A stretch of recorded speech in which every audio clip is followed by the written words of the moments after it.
Olá! Hoje nós vamos conversar com vocês sobre um recurso muito importante no nosso processo de reforma íntima. Nós conversamos até agora sobre o que é a reforma íntima, como a gente processar essa reforma íntima, o processo de transformação, quais são as bases para esse processo de transformação. E no nosso último encontro nós conversamos um pouco sobre o que é vício moral e virtude. Quando a gente pensa nessa transmutação das sombras dos vícios morais para as virtudes, nós temos um processo que é um processo consciente. É este processo que, de uma forma assim singela, né? Eu vou tentar ajudá-los a pegar nas mãos. Como nós vamos fazer para transmutar as sombras internas que nós temos em relação aos nossos vícios morais em virtudes, dentro de um processo de humildade, força de vontade, persistência, disciplina. Então, este é um movimento racional. Agora, associado a isso, e talvez até mais importante do que isso, é o processo necessário de conexão com o ser divino que em nós reside. Jesus disse: vós sois deuses. Nós temos dentro de nós, dentro de nossa consciência, uma centelha divina.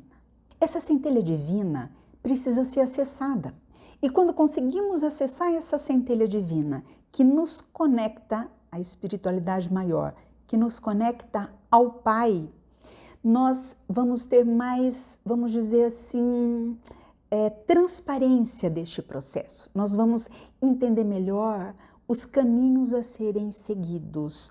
Nós vamos ter nas mãos instrumentos mais poderosos do que a nossa simples racionalidade em relação ao que precisa ser alterado.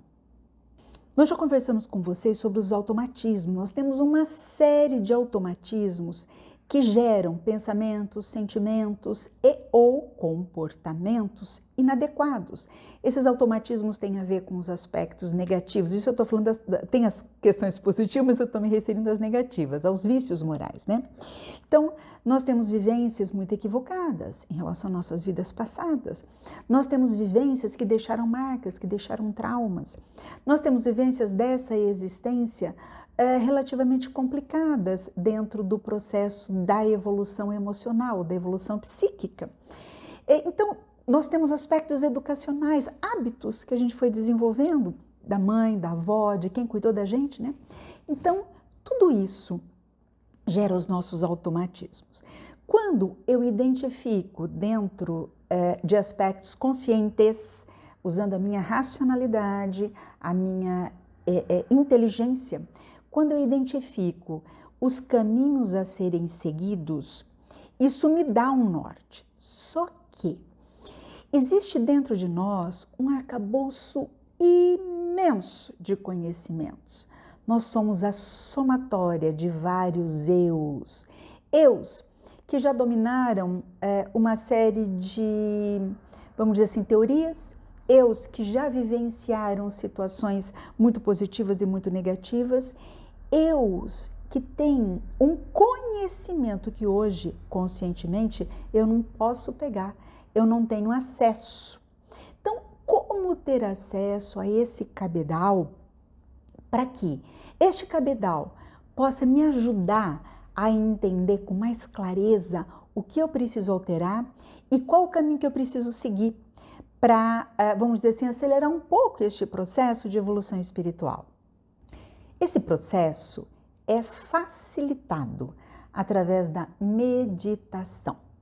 Quando eu digo meditação, eu não estou me referindo a nenhuma técnica yoga ou yogi, nenhuma técnica indiana, eu não estou me referindo a nenhuma técnica.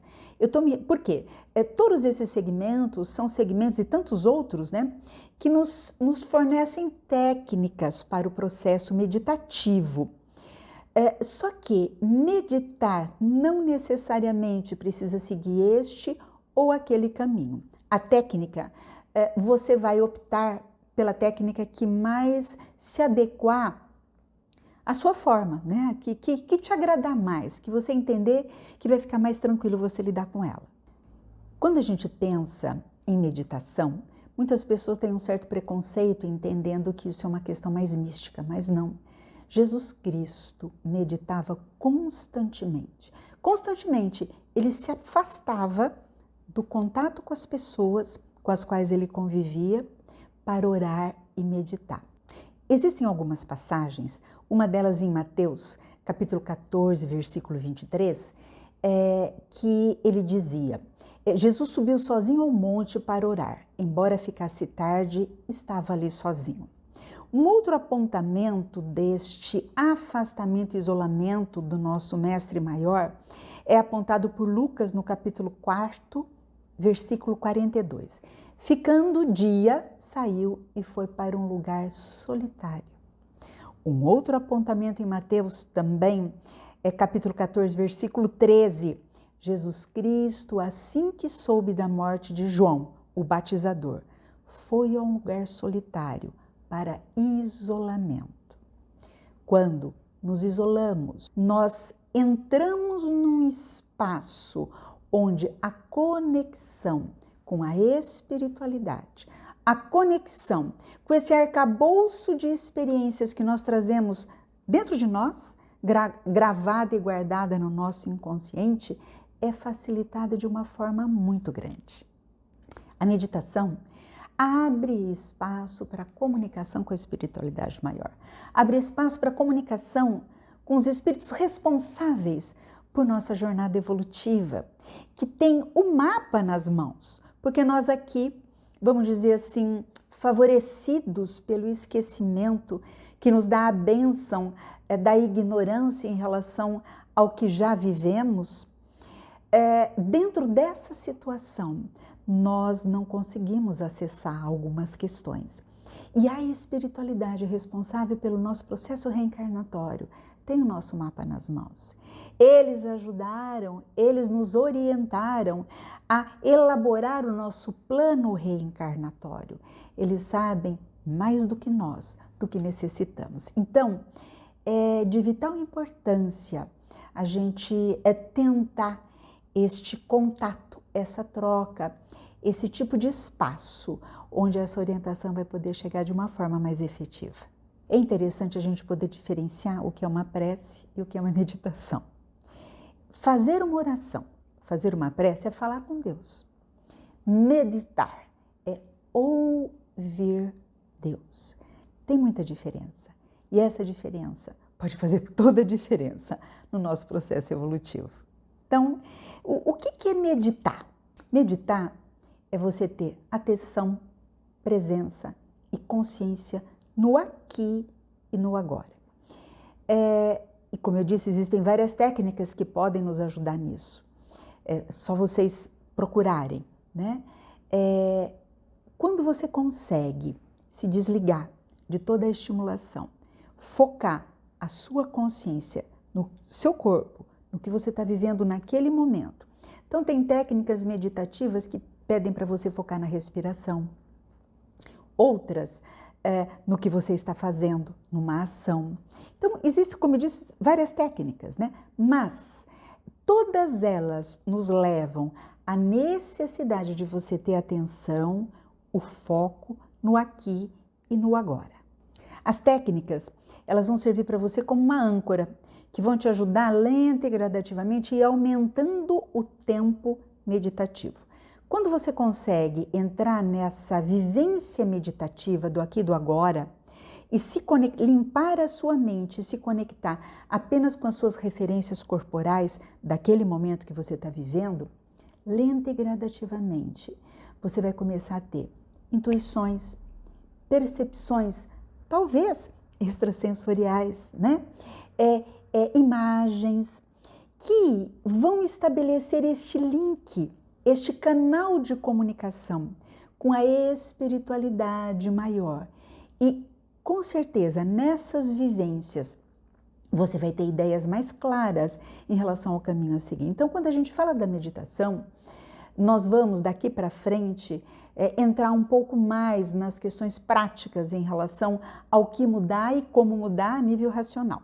Só que em cada situação que eu trouxer a vocês, uma forma consciente de você pegar o seu processo na mão, eu vou tentar, paralelo a isso, trazer uma forma de você também meditar sobre aquilo.